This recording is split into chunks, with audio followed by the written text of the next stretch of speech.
Instead of getting rid of end-of-the-year tests, Superintendent Ryan Walters is saying school districts will pick their own tests from a list of vendors that the state approves. It is a costly plan with a tight deadline. One agency is concerned about the changes and worried too. News 4's Dylan Brown is joining us with more. What's up here, Dylan? A lot. Kevin, Heather, the Oklahoma Educational Quality and Accountability Agency sent a list of concerns, and there's a lot of them. They say it could end up wasting taxpayer dollars. We could lose federal funding and many more. Now, this is the agency whose main job centers around testing. Exciting news today for Oklahoma parents. We are ending government state testing in the state of Oklahoma. Superintendent Walters now changing his tune again. Instead of ending end-of-year testing, he's replacing it with something that could cost more money and take more time. Starting this year, he plans to approve vendors to conduct these tests that districts choose. That means over 500 contracts with these vendors.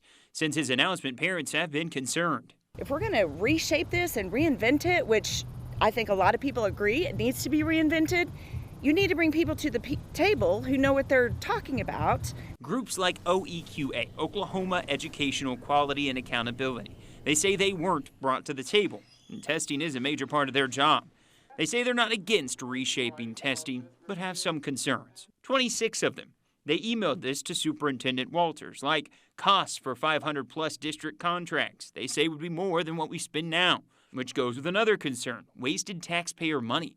The work with the new tests would require a, quote, huge budget increase. Lawmakers have been concerned with the costs. We spend a lot of resources on that end-of-the-year testing, and I don't think that it's the best use of our tax dollars. Coupled with that, the negative equity impact among districts, meaning poor districts don't have as many resources already. Now they'd have to select, procure, implement, and maintain a vendor assessment.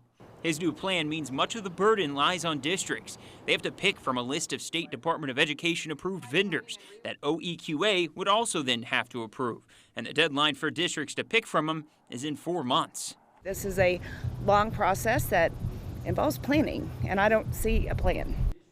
And this all relies on the Department of Education getting their federal waiver approved, which has not happened yet. I sent a list of questions to the department about OEQA's concerns, but I have yet to hear back.